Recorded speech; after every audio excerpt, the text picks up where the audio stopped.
Всех приветствую, формат немного изменился, будем работать в таком режиме. Сегодня говорим о тестостероне. Ноябрь 1986, Лас-Вегас. Майк Тайсон выходит на ринг, ему 20 лет. Напротив стоит Тревор Бербик, действующий чемпион мира в тяжелом весе, выше на 7 сантиметров, тяжелее, опытнее.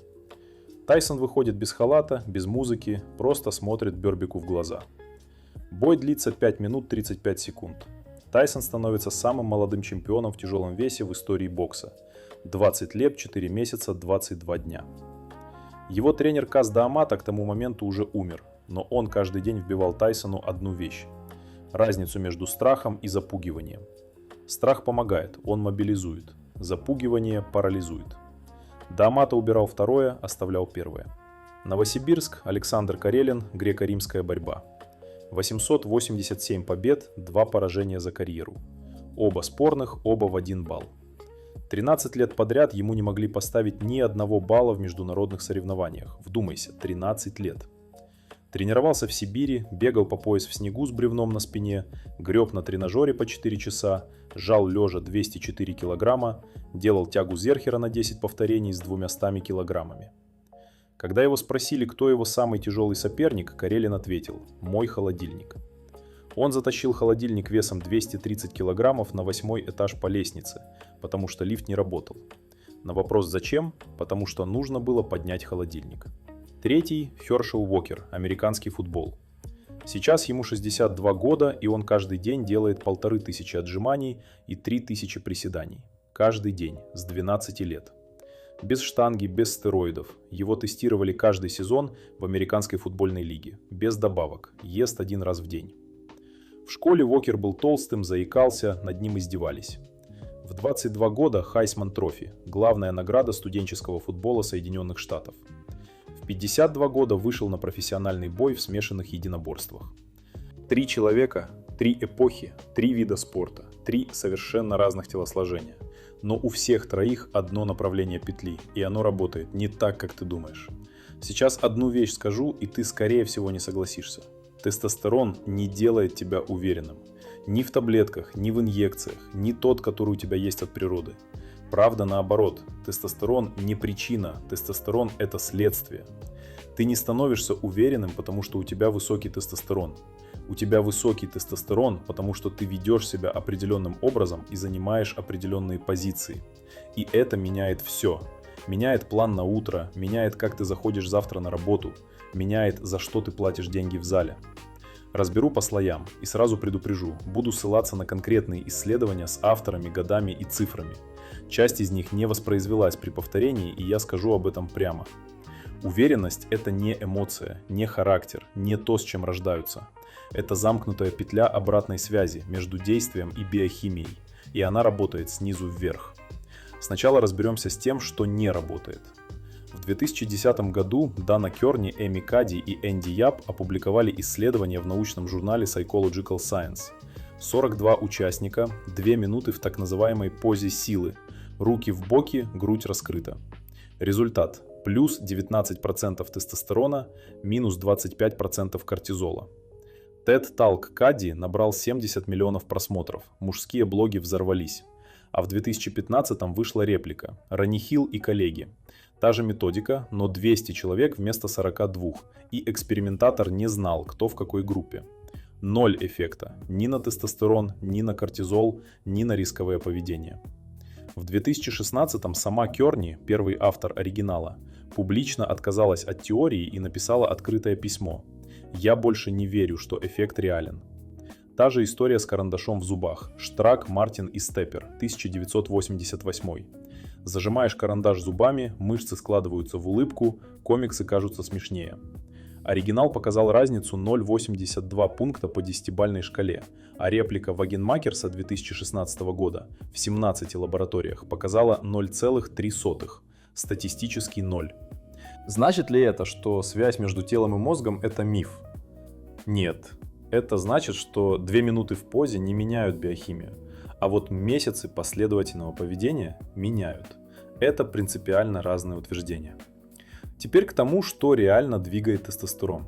Он не хранится в организме как запас. Он производится в реальном времени. Суточный ритм с пиком утром 8-9 и минимумом к вечеру. Реакция на нагрузку, на сон, на социальный контекст. И есть 4 вещи, которые это производство ломают. Сон. Лепруль и Ван Каутер, Университет Чикаго, журнал JAMA, 2011. 10 здоровых мужчин, средний возраст 24. Неделя по 5 часов сна, и тестостерон упал на 10-15%. Не на 50, как пишут в блогах, на 10-15. Но этого достаточно, чтобы ты чувствовал себя другим человеком. В настроении, в желании, в энергии. 1 неделя, 7 ночей. Жировая ткань. В жире у мужчин работает фермент ароматаза. Он конвертирует тестостерон в эстрадиол. До 85% циркулирующих эстрогенов у мужчин производятся именно так, на периферии, в жировой ткани. Больше жира – активнее конвертер. Меньше свободного тестостерона, больше эстрогена, больше жира, замкнутый цикл. Работа 2025 года в журнале клинической эндокринологии подтвердила, что экспрессия ароматазы в подкожном жире у мужчин с ожирением достоверно повышена. Алкоголь. Обзор 2023 года в области эндокринологии. Разовое умеренное употребление краткосрочно поднимает тестостерон. Хроническое тяжелое через 5 дней дает снижение и дальше идет вниз. Механизм – активация оси стресса и хроническое воспаление. Хронический стресс. Кортизол подавляет тестостерон. Долго говорили про так называемую кражу прегненолона, мол, один предшественник и организм тратит его на стресс, а на тестостерон не остается. Современные работы это не подтверждают, механизм другой. Хронически повышенный кортизол подавляет лютеинизирующий гормон. Это сигнал мозга, который запускает производство тестостерона в яичках. Плюс повышает глобулин, связывающий половые гормоны. И тестостерон в крови вроде есть, но он связан и не работает. Результат – в хроническом стрессе тестостерон проседает, но не через общий предшественник, а через подавление управляющего сигнала. У одних тестостерон низкий, потому что они банально не спят, и эти восстанавливаются за 2-3 недели нормального режима. У других – ожирение и ароматазный цикл. Тут 2-3 месяца и анализы двигаются. У третьих – годы нерешенного стресса, и этим сложнее всех, потому что сначала нужно разгрести голову, и только потом биохимия начнет догонять. Следующий слой, и он самый болезненный. Уверенность – это не эмоция и не состояние, это привычка не запрашивать у себя разрешения на действие. Дэвид Гоггинс в 24 года весил 140 килограммов, работал дезинсектором, ходил по домам и травил тараканов, ел фастфуд каждый вечер, проваливал тесты в военно-воздушных силах, увидел по телевизору передачу про тренировку морских котиков и решил – буду. Проблема – вес дисквалифицирует, нужно сбросить 48 килограммов за 3 месяца. Он сбросил. Прошел программу подготовки морских котиков 3 раза из-за травм, 2 адские недели за 1 год и стал единственным в истории, кто прошел подготовку морских котиков, армейских рейнджеров и боевого авиадиспетчера.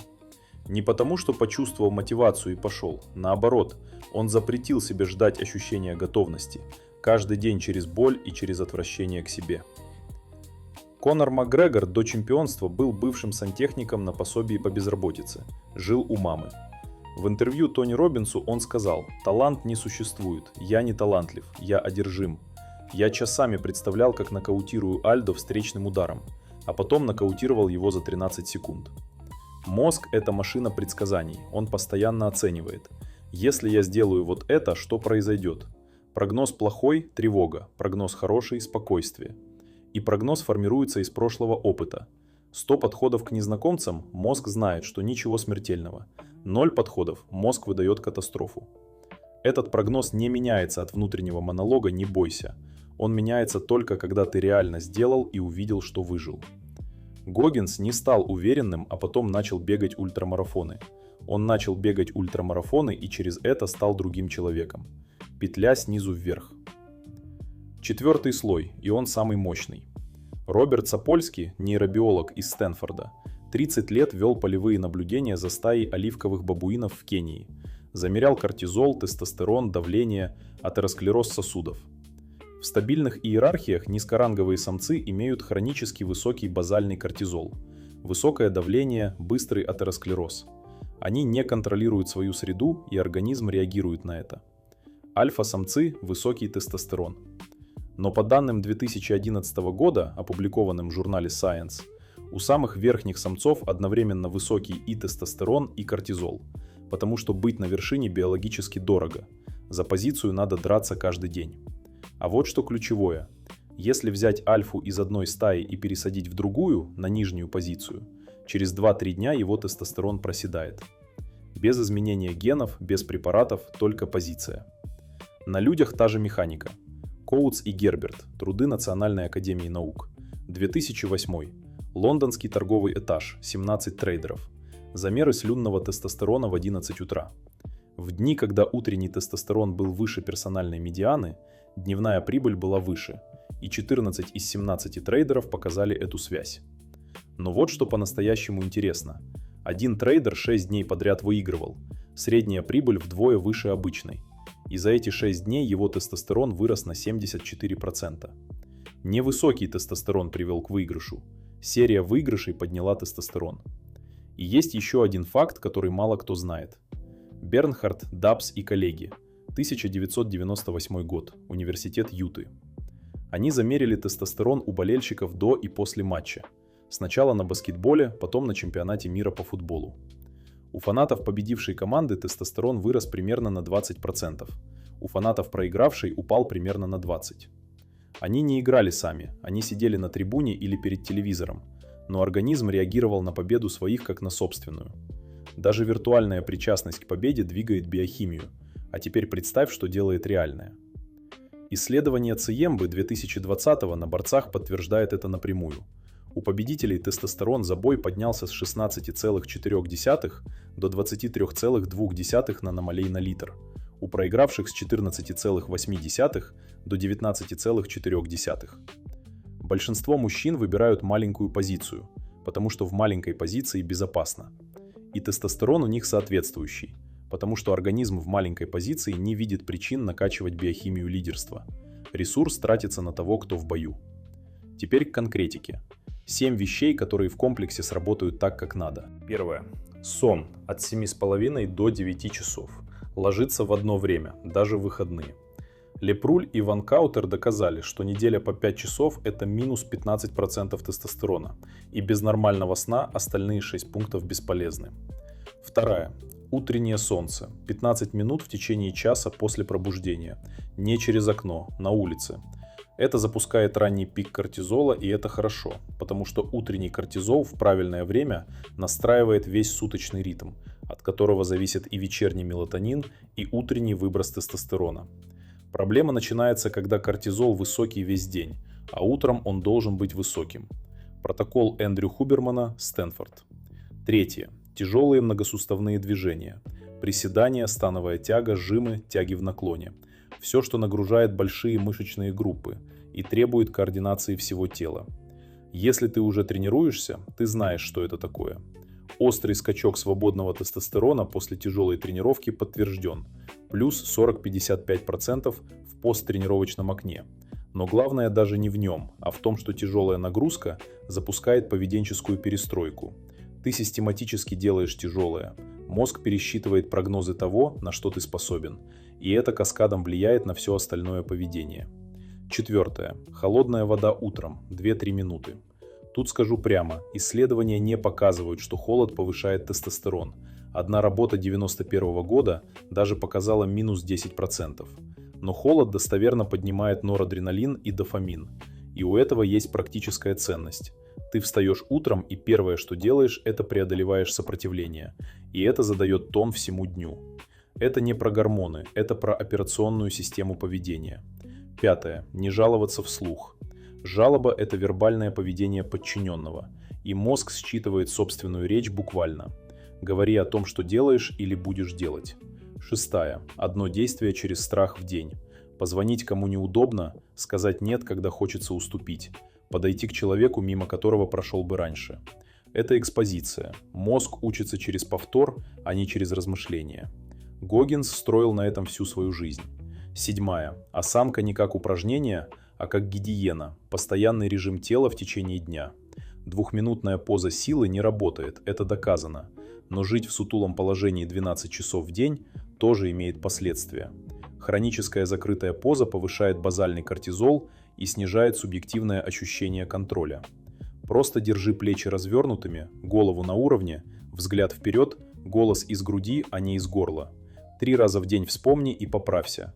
Через месяц это станет автоматизмом. А теперь шире, чем тестостерон. У биологических систем нет состояния покоя. Любой живой организм в любой момент или строится, или разрушается. Анаболизм или катаболизм. Третьего нет. Ты считал, что есть обычный режим, когда ничего не делаешь, но и ничего не теряешь. Нет. Когда ты не двигаешься, мышцы теряют волокна. Нервная система теряет настройку. Социальные связи ослабевают. Тестостерон падает. 1% в год после 30 как базовая норма. А у неактивного мужчины быстрее. Уверенность превращается в тревогу, желание в вялость. Это не возрастное, это биология без стимула. Вернемся к 3 из начала. Тайсон в 20 лет побеждал не потому, что у него был высокий тестостерон. Дамато ежедневно перестраивал ему модель мира в голове. Тайсон действовал, и биохимия догоняла. Карелин не чувствовал себя неуязвимым, когда в минус 30 бегал по пояс в снегу с бревном на спине. Он просто бегал, и 13 лет подряд ему не могли поставить ни одного балла не потому, что он родился с высоким тестостероном, а потому что каждый день делал то, от чего другие отказывались, а биохимия подтягивалась за поведением. Хершел Уокер в 62 делает 1500 отжиманий не потому, что чувствует силу. Он чувствует силу, потому что делает 1500 отжиманий каждый день, 50 лет подряд. Петля, снизу вверх у всех троих. 3 вопроса, не отвечай сразу. Что если ты откладывал действия не потому, что не было сил, а потому что ждал сигнала готовности? Его не будет, не в том виде, в котором ты его представляешь.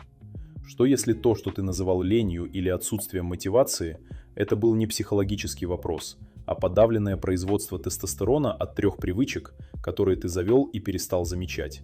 5 часов сна, алкоголь по пятницам, 12 часов в кресле. Что если уверенность – это не то, что приходит, а то, что строится? Через одно конкретное действие сегодня, через 1 неделю режима, через 1 год. Всем анаболизма.